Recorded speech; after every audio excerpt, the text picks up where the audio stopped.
திருச்சிற்றம்பலம். தென்னாடுடைய சிவனே போற்றி, எந்நாட்டவர்க்கும் இறைவா போற்றி.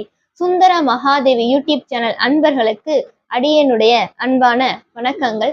நம்ம தொடர்ந்து மதுரை திருவிளையாடல்களை பற்றி சிந்தித்து கொண்டு வருகிறோம். அந்த வகையிலே இன்றைக்கு வலை வீசின திருவிளையாடலை பற்றி சிந்திப்போம்.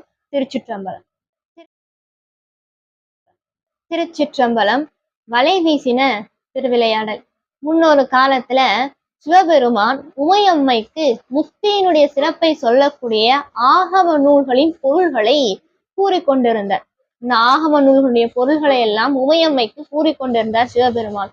அம்பிகையும் அதை கேட்டுட்டே இருந்தாங்க. கேட்டுட்டே இருந்தவங்க ஒரு கட்டத்துல அவங்களுக்கு ஒரு தளர்வு ஏற்பட்டுச்சு.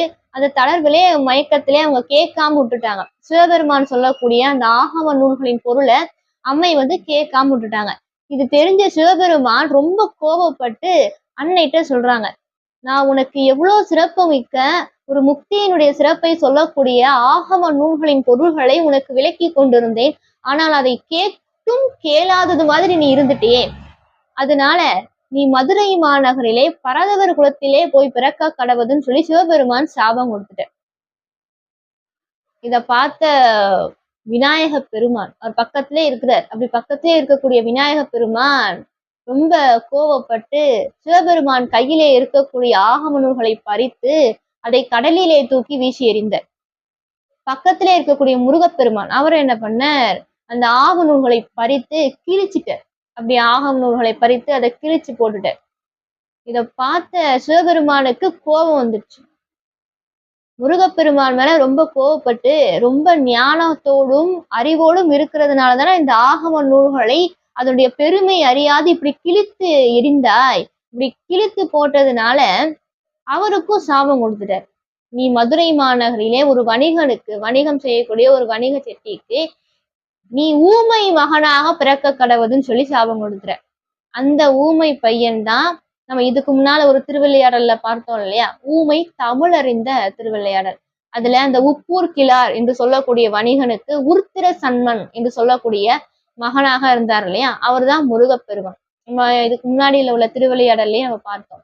அவரு தான் முருகப்பெருமான் தான் இந்த சாபத்தின் காரணமாக அப்படி ஊமை சிறுவனாக ஊமை வணிகனாக அவர் பிறந்திருக்கிறார். அதோடைய சாபமும் அப்போ தீர்ந்துருச்சு. அதை நம்ம முன்னாடியே பார்த்துட்டோம். இப்படி சிவபெருமான் முருகப்பெருமானுக்கு சாபம் கொடுத்தார். அந்த சமயத்திலே உள்ள ஒரு தேவ கணமானது உள்ள வந்துச்சு. இதை பார்த்த உடனே சிவபெருமானுக்கு இன்னும் ரொம்ப கோவம் வந்துடுச்சு. இங்க இவ்வளோ ஒரு பிரச்சனை நடந்துட்டு இருக்கு, அப்போ ஒரு தேவ கணத்தை, ஒரு கணத்தை உள்ள நுழைய விட்ட அந்த நந்தியம் பெருமானுக்கும் சாபம் கொடுத்துற. நீ மதுரை மாநகரிலே கடலிலே சுறாமீனாக பிறக்க கடவுது. நீ சுறாமீனா போய் அந்த ஆகம நூல்களை எல்லாம் தேடிக்கொண்டிரு அப்படின்னு சொல்லி நந்தியம் பெருமானுக்கும் சாபம் கொடுத்துட்டார். இப்போ எல்லாரும் சிவபெருமானுடைய திருவடியிலே வீழ்ந்து வணங்கினார்கள். பெருமானே, நாங்கள் தெரியாமல் தவறு செய்துவிட்டோம், சாப விமோச்சனம் தந்தருளுங்கள் என்று கேட்க சிவபெருமானும் சாப விமோச்சனம் கொடுத்தார். உமையம்மைக்கு சொன்னார், நானும் ஒரு பரதவனாக உரிய காலத்தில் உன்னை மனம் முடிப்பேன் அப்படின்னு சொல்லி உமையம்மைட்டு சொல்றார். முருகப்பெருமான்ட்டையும் சொல்றார், ஒரு நல்ல செயல்களை நீ கேட்கிற பொழுது உன்னுடைய கண்கள்ல இருந்து கண்ணீர் வரும், உன்னுடைய சாபம் விமோச்சனமாகும், அப்போ நீ மீண்டும் முருகப்பெருமானாக இங்கே வந்திருப்பாய் அப்படின்னு சொல்லிட்டார். நந்தியம் பெருமானுக்கும் சாப விமோச்சனம் கொடுத்தார். நீ அந்த ஆகம நூல்களை தேடிக்கொண்டிரு, கடலிலே உலாவி கொண்டிரு, உரிய காலத்தில் உம்மை ஆட்கொள்வோம் அப்படின்னு சொல்லி 3 பேருக்கும் சாப விமோச்சனமும் கொடுத்தார். 3 பேரும் மதுரை மாநகரிலே பிறந்தார்கள். மிகுந்த செல்வத்தால் உயர்ந்து இருக்கக்கூடிய பரதவ குல தலைவர். அவர் செய்த பெரும் தவத்தின் பலனாக உமையம்மையே அவங்களுக்கு மகளாக அவதாரம் செய்யறாங்க. அந்த பெண்ணை சீரும் சிறப்புமாக வளர்க்கிறார்கள். இப்படி வளர்ந்து கொண்டு இருக்கக்கூடிய வேலையிலே எல்லாரும் பார்த்து ஆச்சரியப்படுறாங்களாம். ஏன்னா இவங்க சாதாரண பெண் மாதிரி தெரியலையே, ஒரு தெய்வத்தன்மை வாய்ந்த பெண்ணாக இருக்கிறாங்களே அப்படின்னு சொல்லி நினைக்கிறாங்க. அவங்களுக்கு ஒரு திருமண வயது வந்தது. திருமண பருவம் அடைந்த உடனே இப்பேற்பட்ட அழகு பொருந்திய சிறந்த குணங்களை உடைய தெய்வத்தன்மை பொருந்திய பெண்ணிற்கு கல்யாணம் பண்ணி கொடுக்கணும் அப்படின்னா அந்த மணமகன் அவன் வீரம் பொருந்தியவனா இருக்கணும், சிறந்த ஒரு திறமைசாலியாக வலிமை படைத்தவனாக இருக்க வேண்டுமே. இப்பேற்பட்ட இந்த பெண்ணிற்குரிய மணமகன் எங்கிருக்கிறான் என்று தெரியவில்லையே என்று எல்லோரும் நினைத்து கொண்டிருந்த வேளையிலே எல்லாம் வல்ல சிவபெருமான் சொக்கநாத பெருமான் மீன் பிடிக்கக்கூடிய பரதவர் வேடத்துல வர அந்த இடத்துக்கு வந்து பரதவ குல தலைவர்கிட்ட கேக்குறார். சிறந்த ஒழுக்கமுடையவனே, உன்னுடைய மகளை எனக்கு திருமணம் செய்து கொடுப்பாயானால் உனக்கு நல்லது அப்படின்னு சொல்ற. நெறியுடையவனே, எனக்கு நின் மகளை அளிப்பையேல் நினக்கு நன்று அப்படின்னு சொல்றார். எனக்கு உன்னுடைய மகளை திருமணம் செய்து கொடு அப்படின்னு சொல்லி சொக்கநாத பெருமான் கேக்குறார். அப்போ அந்த பரதவ குல தலைவர் சொல்றார், நீ பாக்குறதுக்கு ஒரு சிறந்த வீரன் மாதிரி தான் தெரியற, நல்ல தோற்றத்தோடு கம்பீரமான தோற்றத்தோடு ஒரு வீரன் மாதிரி தான் இருக்கிற. ஆனா நீ யார் என்னன்னே தெரியலையே, நீ யார் அப்படின்னு சொல்லி கேக்குற. அப்போ சொக்கநாத பெருமான் சொல்றார், இந்த மதுரை மாநகரிலே பழங்காலத்திலிருந்தே மீன் வணிகம் செய்யக்கூடியவன் நான். நான் வந்து ஒரு சிறந்த வலிமையை படைத்தவன், தொழில்ல உயர்ந்தவன் அப்படின்னு சொல்லி சிறப்பாக மீன்களை பிடிப்பதில் வல்லவன் அப்படின்னு சொல்லி சிவபெருமான் சொல்ற.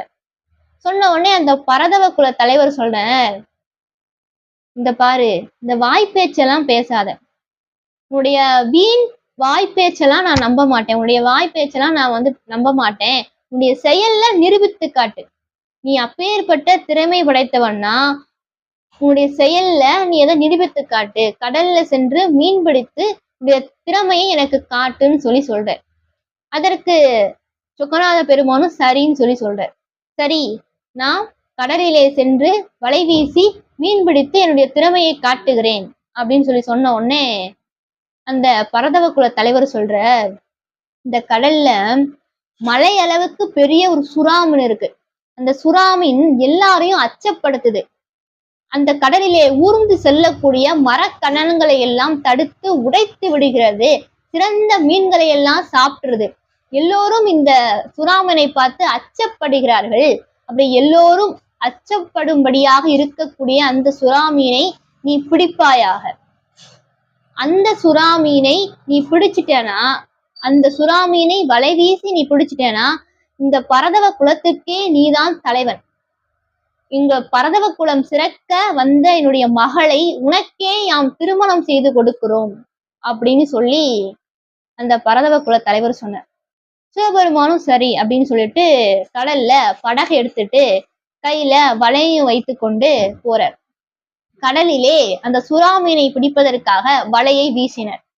இந்த தருணத்திற்காக காத்து கொண்டிருந்தார் நந்தியம்பெருமான். ஏன்னா நந்தியம்பெருமான் தானே சுறாமீனா பிறந்திருக்கார். அவர் தானே அந்த ஆகம நூல்களை எல்லாம் எடுத்து கொண்டு வர வேண்டும் என்பதற்காக கடல்ல சுறாமீனா வந்திருக்கிறார்.